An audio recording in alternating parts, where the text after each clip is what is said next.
नमस्कार, स्वागत है आप सबका हमारे खास कार्यक्रम देश देशांतर में। मैं हूं कवीन सचान। देश देशांतर में आज हम बात करेंगे शिपिंग मिनिस्ट्री की ओर से जारी किए गए नए कोस्टल शिपिंग बिल 2020 के ड्राफ्ट की।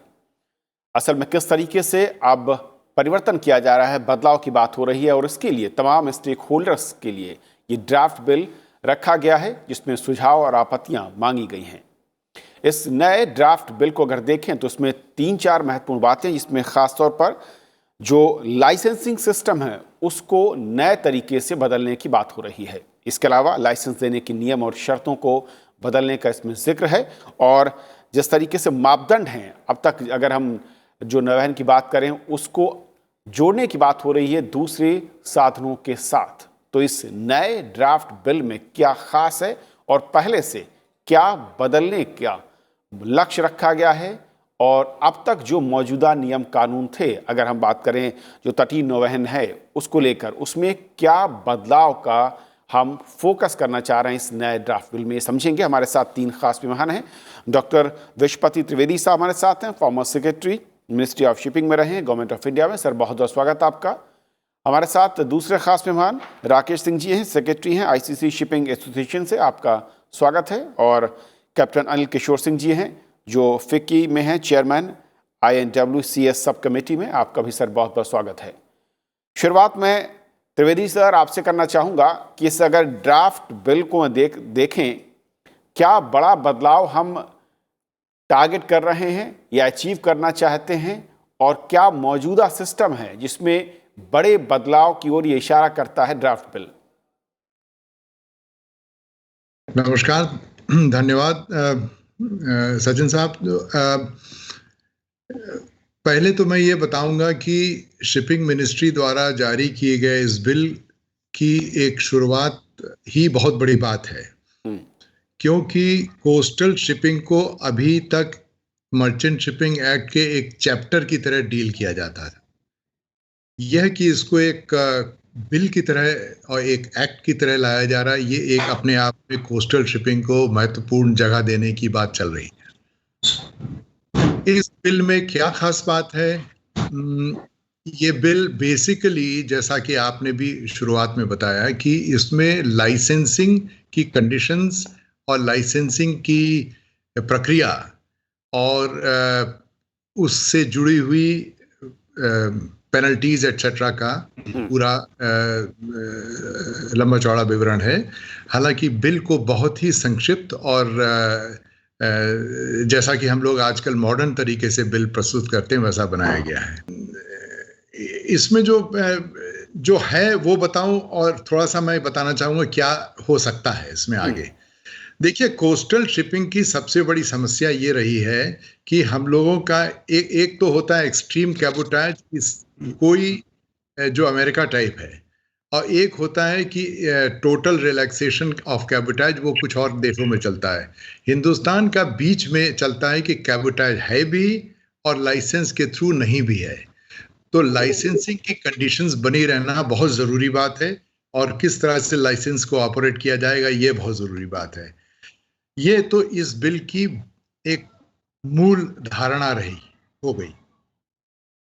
कोस्टल शिपिंग के और बहुत से आयाम हैं जिनको मैं सोचता हूं कि इस बिल में, चूंकि मेरी मान्यता यह है कि कोई भी बिल शुरुआत में खासकर बिल्कुल परफेक्ट नहीं होता है, इसीलिए स्टेक होल्डर्स को भेजा जाता है, इसीलिए हम लोग उस पर कमेंट करते हैं। हम लोगों ने क्या विचार किया है, कोस्टल शिपिंग जैसे अनिल सिंह जी जैसे हैं, राकेश सिंह जी जैसे, ये लोग स्टेक होल्डर्स की तरफ से बताते हैं कि हमको चाहिए क्या बिल में।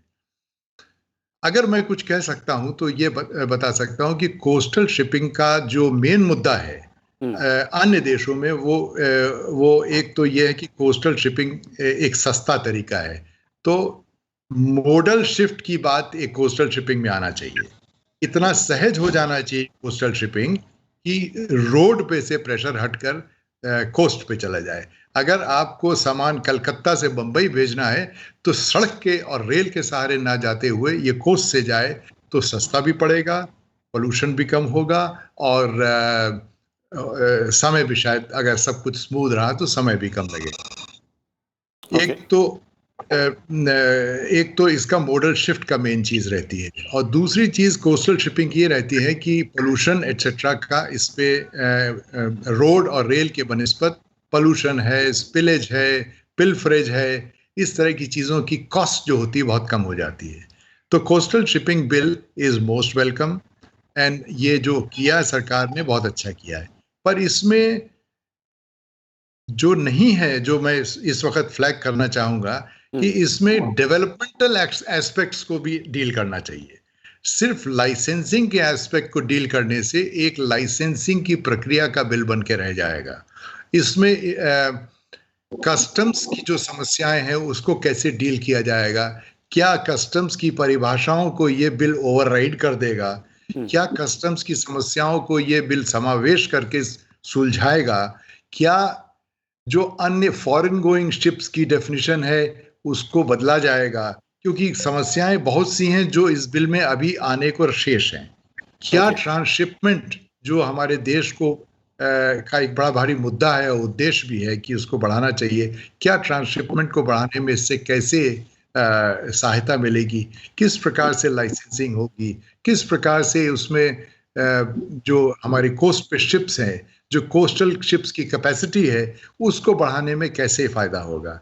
मैं बहुत ज्यादा समय ना लेते हुए ये भी कहना चाहता हूँ कि आज की तारीख में कोस्टल शिपिंग का प्रोपोर्शन बहुत कम है हमारा ओवरऑल शिपिंग ट्रेड में। इसको कैसे बढ़ाया जाए, कैपेसिटी कैसे बढ़ाई जाए, और प्लेयर्स कैसे लाए जाएं, और इन्वेस्टमेंट कैसे आए, ये सब चीजें जो डेवलपमेंटल एस्पेक्ट्स हैं, मेरे हिसाब से कोस्टल बिल में किसी तरह से इनको ला के भी डील करना बहुत जरूरी हो। अनिल जी, मेरा आपसे सवाल सर कि जो ये ड्राफ्ट बिल है, और जैसा कि कहा त्रिवेदी साहब ने कि बहुत महत्वपूर्ण है कि एक अलग हम उसको हिस्से के तौर पर देख रहे हैं, और जो आज की ज़रूरतें, जो पोटेंशियल है उसको शायद फोकस किया जा रहा है। लेकिन जो लाइसेंसिंग की बात हो रही है या फिर इसके साथ जो और नियम शर्तों की बात हो रही है, वो आज के लिहाज से जो ज़रूरतें हैं वो कितना पूरा कर पाएंगे, और इसमें क्या कुछ आपकी नज़र से और जोड़ने या घटाने की ज़रूरत है? इससे पहले त्रिवेदी साहब ने जैसा बताया था, मैं उससे पूरी तरह सहमत हूँ कि ये बिल इस वक्त लाइसेंसिंग की तरफ ज्यादा है। एक शुरुआत है, ये अंत नहीं है, एक शुरुआत है। इसमें बहुत कुछ और करने की जरूरत है। अगर सही मायने में कोस्टल शिपिंग को बढ़ावा देना है तो इसको भी मर्चेंट शिपिंग एक्ट की तरह ही एक कॉम्प्रिहेंसिव डॉक्यूमेंट की जरूरत है, जो कि अभी नहीं है। इस सेक्टर की जो जरूरतें हैं उसको इंडस्ट्री वाले लोगों को मालूम है, और शायद मिनिस्ट्री में भी लोगों को मालूम है कि कोस्टल शिपिंग अपने आप पे नहीं बढ़ सकता है। ये भारतीय इकोनॉमी के साथ जुड़ा हुआ है। हमारे पास कोस्ट लाइन बहुत बड़ा है, पर ओरिजिन डेस्टिनेशन पेयर का जो स्टडी है उसमें कोई बहुत ज्यादा उत्साहवर्धक चीजें नहीं है जो कोस्ट के ऊपर आसानी से मूव करती हैं। त्रिवेदी साहब ने कहा था कि डाइवर्जन, मॉडल शिफ्ट की बात है। मॉडल शिफ्ट सिर्फ एक बिल से नहीं होता है, उसको जो पहले सागरमाला का जो कॉन्सेप्ट था उसके साथ होता है। अगर हमारे समुद्री किनारे पे तवज्जो दी जाए, इकोनॉमिक जोन्स बनाए जाए, और उनके बीच में अगर गुड्स एंड सर्विसेज की जरूरत होगी तो मॉडल शिफ्ट हो सकता है। जैसे बात कर रहे थे, पश्चिम से उत्तर की तरफ अगर कोई सामान जाना है तो रोड और रेल से सिर्फ इसलिए जाता है क्योंकि समुद्री रास्ते से दूरियां ज्यादा हैं, इसका खर्चा भी ज्यादा आता है।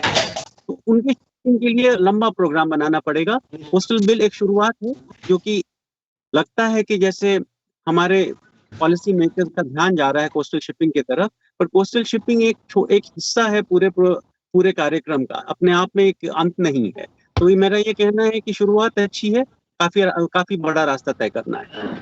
क्योंकि जिस तरीके से अनिल जी कहा जा रहा था कि जो कोस्टल हमारा इलाका, जैसा आपने खुद कहा कि एक लंबी लाइन है कोस्टल, उसको देखते हैं और पोटेंशियल के नज़रिए से काफ़ी ज़्यादा है, और इस बिल में ये भी दिख रहा है कि शायद उसको रोड या फिर रेलवे ट्रैक इनके साथ जोड़ने की बात हो रही है, और कोस्टल लाइन को ज़्यादा मजबूत करने की दिशा में ये एक पहला कदम है। ये हमारा पोटेंशियल कोस्ट लाइन का बहुत ज्यादा है, मैं मानता हूँ, बहुत कोस्ट लाइन हमारा बहुत बड़ा है। पर आज के माहौल में और आज की जो आर्थिक परिस्थिति है, जिस तरह की डेवलपमेंट हुई है कोस्ट लाइन के ऊपर, सामान का आदान प्रदान उतना ज्यादा आसान नहीं है और उतनी ज्यादा वॉल्यूम में अपने पास नहीं है। तो बिल की वजह से उसके ऊपर कोई फर्क नहीं पड़ेगा, वो तो एक अपनी अर्थव्यवस्था की बात है।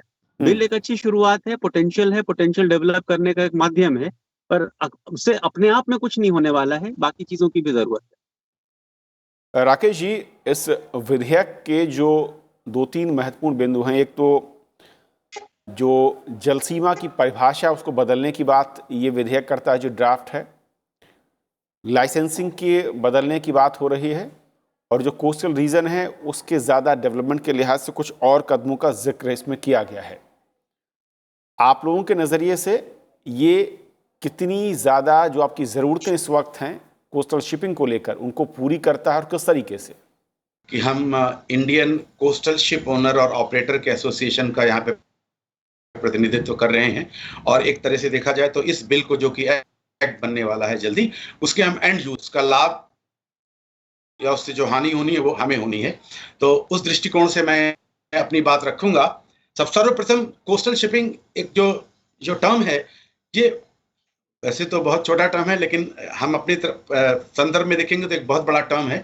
लेकिन जो पब्लिक पॉलिसी है भारत सरकार की, वो कोस्टल शिपिंग के संदर्भ में ये रही है कि जो वर्तमान में जो सामान का या पैसेंजर का जो आवागमन हो रहा है, वो उसका परसेंटेज इतना कम है, और देशों की तुलना से भारत में लगभग मोटा मोटा जितने सामान का जो आवागमन ट्रांसपोर्टेशन होता है, कोस्टल शिपिंग में उसका हिस्सा लगभग 6% है। जबकि विकसित देशों में या चाइना की बात करेंगे तो ये 25 से 30-35% तक होता है। सभी ने ये बात आपके सामने रखी कि हमारी इतनी बड़ी कोस्ट लाइन है, पोटेंशियल है, हम लेकिन उसको अभी अचीव करने नहीं पाए हैं अभी तक। लेकिन भारत सरकार पिछले और शिपिंग मिनिस्ट्री पिछले कई सालों से प्रयासरत है, और इंडस्ट्री भी साथ में काम कर रही है।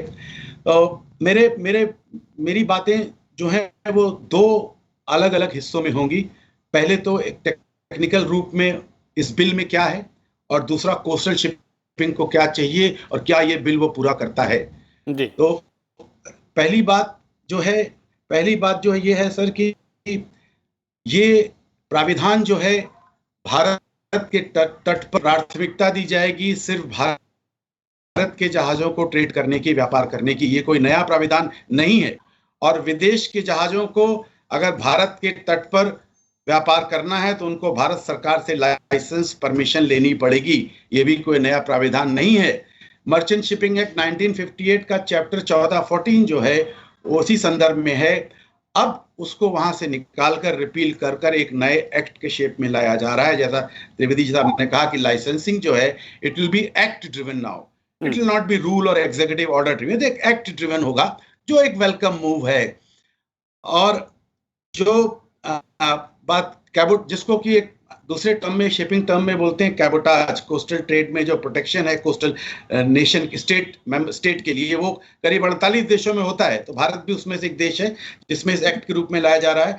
तो जहां तक एक्ट का संदर्भ है, हमारा भारत सरकार को हमारा ये निवेदन जा रहा है कि अभी सिर्फ इस एक्ट में लिखा गया है, बिल में लिखा गया है कि वो जहाज जो मर्चेंट शिपिंग एक्ट के अंतर्गत पंजीकृत हैं, रजिस्टर्ड हैं, उन पर ये बिल लागू होगा। हमारा निवेदन सरकार से होगा कि 2 और एक्ट हैं भारत में जिनके अंतर्गत जहाजों का पंजीकरण होता है, जिनको कोस्टिंग वेसल एक्ट बोलते हैं और इनलैंड वेसल एक्ट बोलते हैं। हमारी ये पहली सरकार से प्रार्थना है कि दोनों को भी इसमें लाया जाए, कि पूरी की पूरी जो जिसको हम लोग बोलते हैं फ्लीट है भारत की, चाहे वो किसी भी कानून के तहत रजिस्टर्ड हो, वो इसमें आ जाए और उन सबको मौका मिले भारत के तट पर व्यापार करने का।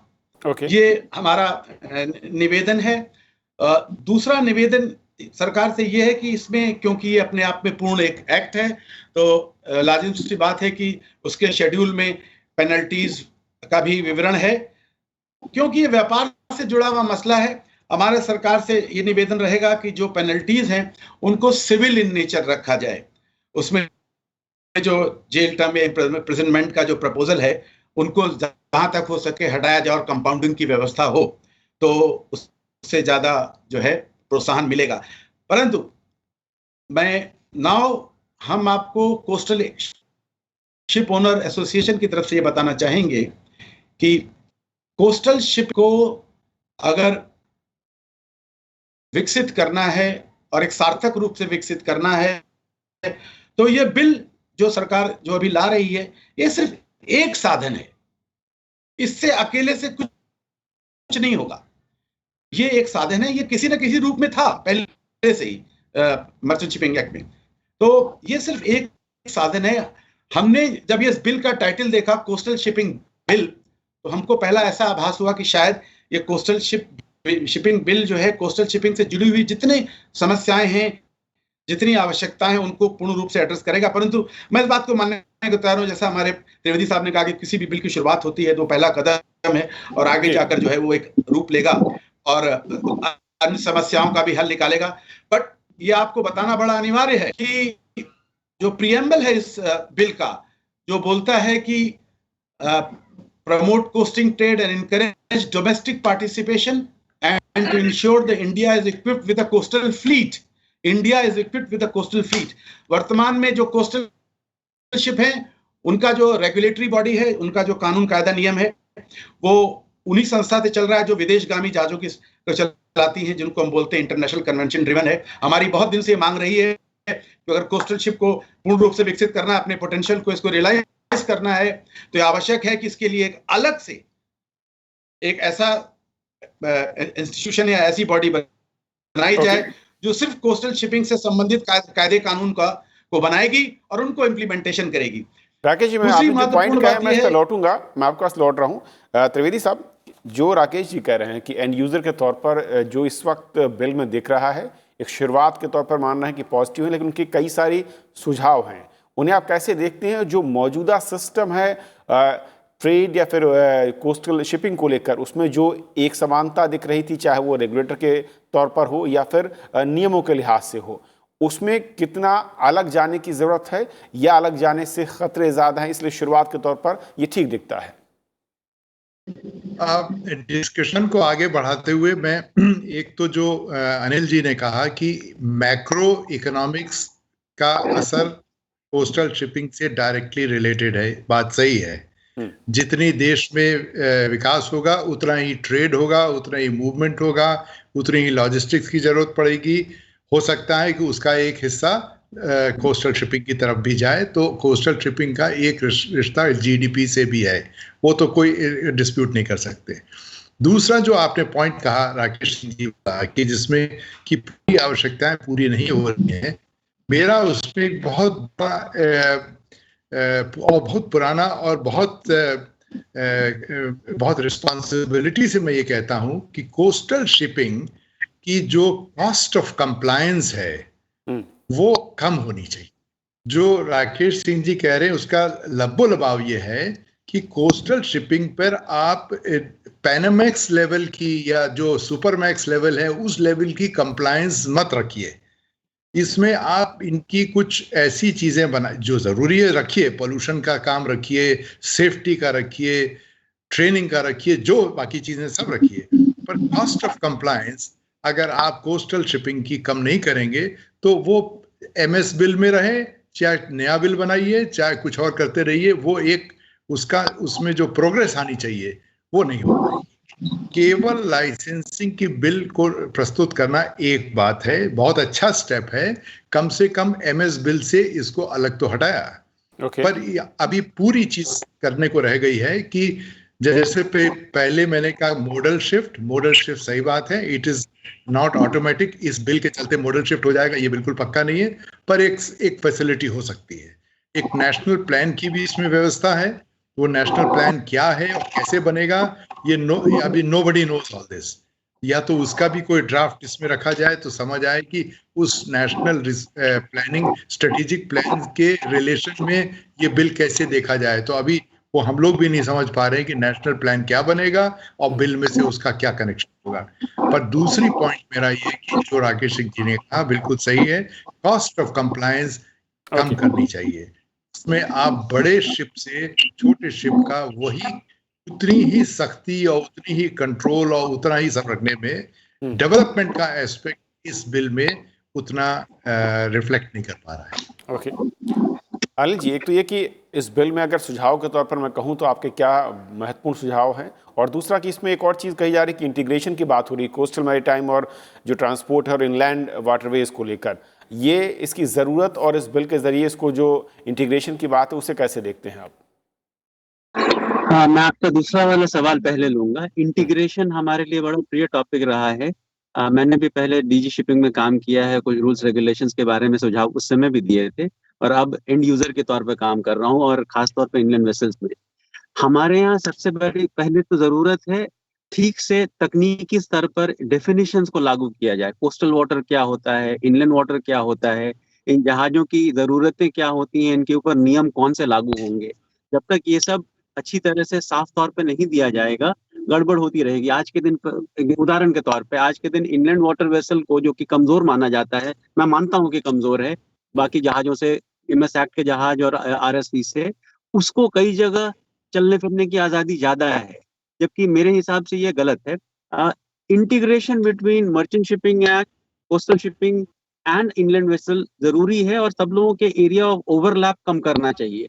ओके। सीमलेस इंटीग्रेशन का मतलब यह है कि तकनीकी दृष्टि से भी इसको अच्छी तरह से एग्जामिन करके एक्ट में और बिल के द्वारा इसमें उन सब चीजों को जोड़ देना चाहिए, जिससे कि भविष्य में ये जो कंफ्यूजन वाला माहौल है वो खत्म हो जाए। क्लैरिटी चाहिए। एक एक्ट बिल जो बन रहा है और एक्ट भी बन ही जाएगा, इससे इसमें वो सारे सुधार नहीं आ पाएंगे जो कि इंडस्ट्री के तौर पे हमें चाहिए। जी सर, क्योंकि इसमें जो कहा जी। अभी अनिल सर ने कि परिभाषाएं तय करना बहुत इम्पॉर्टेंट है, और तकनीकी तौर पर उसमें काफ़ी ज़्यादा ओवरलैपिंग या गफलत नज़र आती है। और यहाँ पर मैं देख रहा था कि अगर ड्राफ्ट बिल में जो जल सीमा की परिभाषा है इसको भी विस्तार किया गया है, इसमें शायद मुझे लगता है थोड़ा सा काम हुआ है और अधिक करने की ज़रूरत है। मैं 100% सहमत हूँ अनिल जी से, क्योंकि परिभाषा पे बहुत बहस होती है और परिभाषा पर बहुत ज़्यादा उलझन भी होती है। और बाद में जब एक्ट बन जाएगा तो इस परिभाषाओं का इंटरप्रिटेशन लॉयर्स अपनी अपनी तरीके से करते हैं।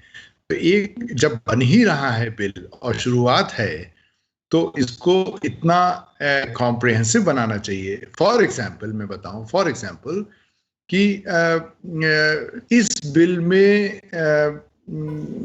कस्टम्स से इंटीग्रेशन बिल्कुल नहीं है, और कोस्टल का कस्टम्स से बहुत ज़्यादा उलझन रहती है, क्योंकि जितने हमारे पोर्ट्स हैं, सबकी जो पोर्ट्स की सीमा है लगभग सभी की एक तरह से कस्टम बॉन्ड एरिया में है।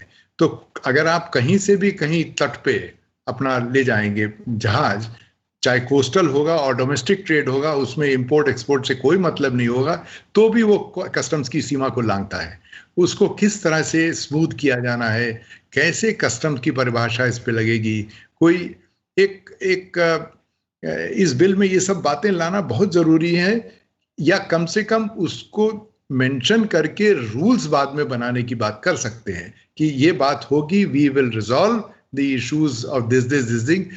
जो डेफिनेशन कोस्टल बिल में या एक्ट में रखी जाएगी, that will override all the other definitions in other acts.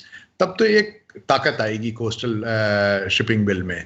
और जहां तक इंटीग्रेशन की बात है, वो भी बहुत जरूरी है।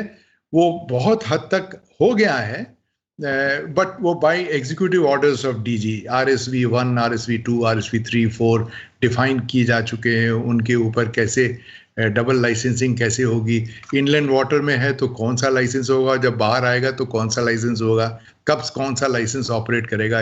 ये बहुत सी उलझने होती हैं जब रियल टाइम ऑपरेशन शुरू होता है। इस वक्त हमें ग्रोथ की बड़ी आवश्यकता है। अब मैं कुछ पॉइंट देना चाहूंगा बहुत संक्षेप में सर। आपको एक बहुत जल्दी से पॉइंट, हाँ बहुत संक्षेप में। एक तो सर हमारे जो फिनांसिंग जो जहाज की है, वो जैसे नॉर्मल फिनांसिंग हर जगह होती है, वो फिनांसिंग जिस इंटरेस्ट रेट पे होती है वो आप जानते हैं किस पे होती है, शिपिंग में भी वही है। लेकिन सबसे बड़ा जो प्रश्न हमारे लिए खड़ा होता है कि जो लोन जब लेता है कोई इन्वेस्टर, तो उसको रीपेमेंट की जो टर्म है वो 7 साल 5 साल होते हैं। जहाज की एक अर्निंग लाइफ होती है 25 साल। तो सरकार को देखना चाहिए कि किस तरह से हमें उस तरह का लोन मिल सके जिसमें रीपेमेंट टर्म लंबे हों, जिसमें कैश फ्लो जो है बिगड़े नहीं। कस्टम्स और इमिग्रेशन अथॉरिटी डोमेस्टिक एयरलाइन जब यहाँ से बॉम्बे से कलकत्ता कोई जाता है तो ना कस्टम है ना इमिग्रेशन है, बट हमारे व्यापार में कस्टम और इमिग्रेशन कॉस्ट और डिले जितना कॉस्ट करते हैं वो आपको बताया नहीं जा सकता, और इसको तुरंत नियंत्रण में लाने की आवश्यकता है। तीसरी बात सर, जितने पोर्ट हैं भारत के तट पर, उन पोर्ट में अभी कोई व्यवस्था नहीं कि कोस्टल शिपिंग के लिए अलग से स्थान दिया जाए, उनके टैरिफ को रैशनलाइज किया जाए। आई थिंक ये 3-4 बातें जो हैं, अगर इनको ध्यान में रखकर और इनका समावेश, जैसा त्रिवेदी ने कहा कि अगर एक्ट में ही हो जाएगा तो बाकी डिटेलिंग रूल में होती रहेगी, हम करते रहेंगे सरकार के साथ में। धन्यवाद सर। उम्मीद करते हैं कि जो स्टेक होल्डर्स हैं उनके सुझाव मंत्रालय देखेगा, उस पर गौर करेगा, और जो ड्राफ्ट मसौदा है उसके बाद जब इसका फाइनल ड्राफ्ट सामने आएगा उसमें समाहित किया जाएगा, जोड़ा जाएगा। आप तीनों मेहमानों का हमारे साथ इस महत्वपूर्ण मसले पर जुड़ने के लिए, अपनी राय रखने के लिए बहुत बहुत शुक्रिया। तो आज फिलहाल इतना ही। नमस्कार।